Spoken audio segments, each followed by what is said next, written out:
Merhaba arkadaşlar, artık fiil cümlelerini görmeye başlayabiliriz. Yani artık fiil cümlesi nasıl kurulur bunu öğreneceğiz arkadaşlar. Öncelikle istedim ki geçişsiz fiilden başlayalım.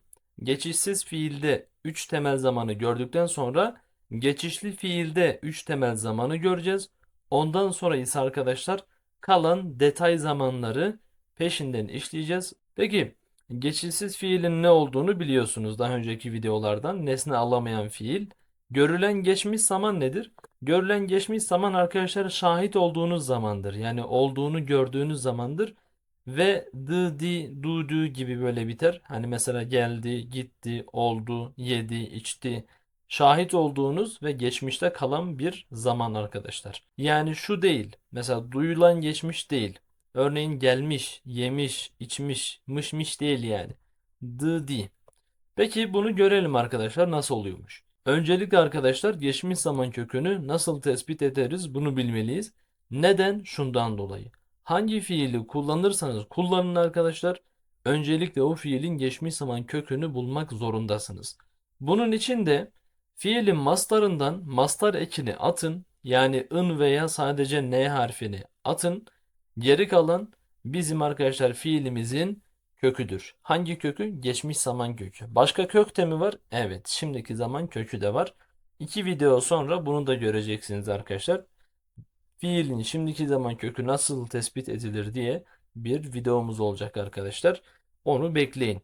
Geçmiş zaman kökü arkadaşlar dediğim şekilde tespit edilir. Mastar ekini atın. Geriye kalan bizim geçmiş zaman kökümüzdür. Bu kökü biz nerelerde kullanacağız? Bütün geçmiş zaman kalıplarında. Örneğin görülen geçmiş, duyulan geçmiş, uzak geçmiş, devam eden geçmiş, gerçekleşmemiş geçmiş. Bu zamanların hepsinde göreceğiz arkadaşlar geçmiş zaman kökünü. Öncelikle tabii biz burada başlığımızda olduğu gibi görülen geçmişi işleyeceğiz. Bunları gördükten sonra o detay zamanları göreceğiz. Peki ını attık yani master ekini attık. Kökü elde ettik. Bunu nasıl kullanacağız? Örneğin hattından ını attın hat kaldı.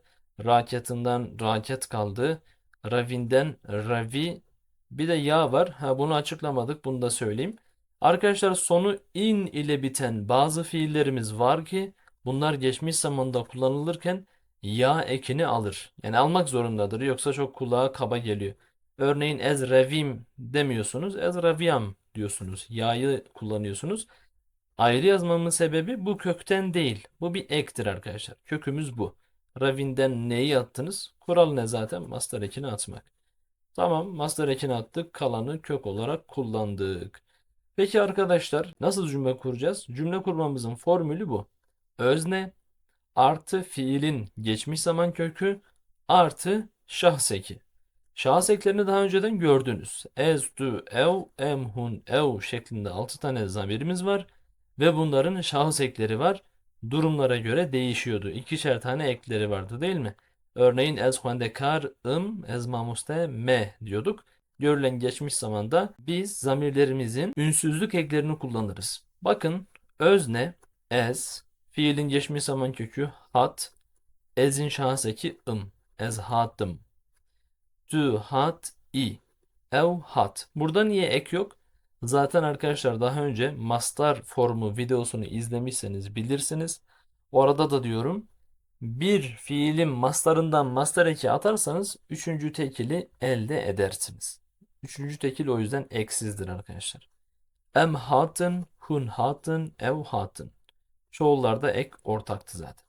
Peki formülü gördük. Mantığı da umarım anladık. Olumsuzu nasıl yapıyoruz? Olumsuzu yaparken de arkadaşlar cümleyi hiç değiştirmeyin. Sadece gidin fiil kökünün önüne ne olumsuzluk ekini koyun. Zaten bakın formülümüzü hiç değiştirmedik. Sadece ne olumsuzluk ekini ekledik. Özne, ne olumsuzluk eki, fiilin geçmiş zaman kökü ve şahıs eki. Ez hatım, ez nehatım. Duhati, dünehati. Evhat, evnehat. Emnehatın, hunnehatın, evnehatın. Tabi bunlar arkadaşlar basit fiil için böyle. Peki bizim türemiş fiillerimizde ya da birleşik fiillerimizde nasıl olacak durum? Birleşik fiillerde birleşen fiilin önüne ne olumsuzluk eki gelir. Türemiş fiilde ise türetme ekinden sonra. Şimdi daha önce arkadaşlar videolarda neyi gördünüz? Fiil türlerini gördünüz. Şiyarbun uyanmak fiili birleşik bir fiildir. Bun kısmının birleştiğini biliyorsunuz. O zaman olumsuz yaparken de neyi bun fiilinin önüne koyuyorsunuz. Ya da da, ra, ve, hıl, ru, ver, der, çe ekleriyle türetilen fiillerde arkadaşlar türetme eki olduğunu biliyorsunuz. Türetme ekinden hemen sonraya koyacağız olumsuzluk ekimizi.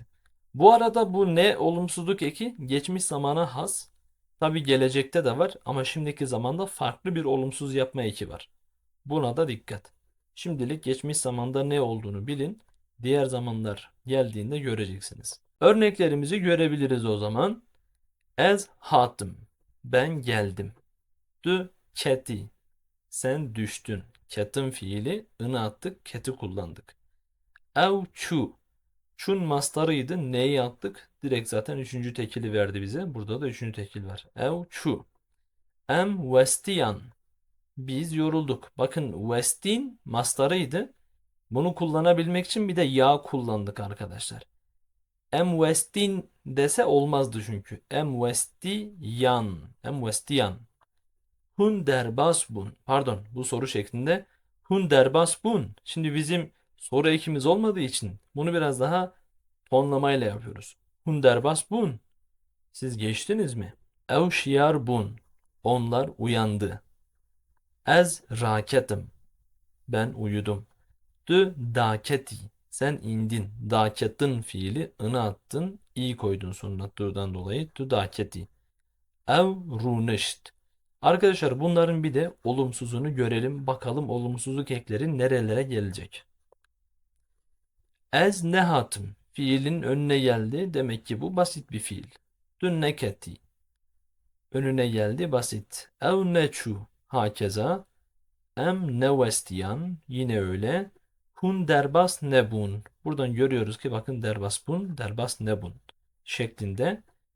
Yine soru tonlamasıyla okumadım. Hun derbas nebun. Siz geçmediniz mi? Neyi arkadaşlar birleşen fiilin önüne koydu.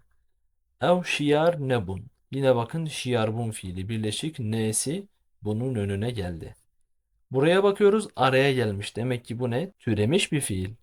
Raneketim. Raketim. Raneketim. Araya gelmiş. Türetme ekinden hemen sonra. Dü daneketi. Bu da yine türetilmiş bir fiil. Ev runenisht. Yine bakın. Ev runenisht. Türetilmiş bir fiil. Bu şu demek. Bu neyi alıp runun önüne koyamazsınız. Ev nerunisht. Doğru değil. Ev runenisht. Ya da ev nedaket. Yanlış. Ev daneket. Bu şekilde arkadaşlar bu bizim görülen geçmiş zamanımızdı. Umuyorum anlaşılmıştır. Son derece basit bir şekilde anlatmaya çalıştım. Bu bizim görülen geçmiş zamanımız. Tabii hangi fiil için? Geçişsiz fiil için. Geçişli fiil için ise bu fiilde 3 temel zamanı gördükten sonra işleyeceğiz arkadaşlar. Geçmiş, şimdi ve geleceği. Buraya kadar izlediyseniz öncelikle tebrik ederim. Sonra teşekkür ederim. Spastarım. Beğenmeyi, paylaşmayı unutmayın. Bildirimleri de açın ki yeni videolardan haberiniz olsun.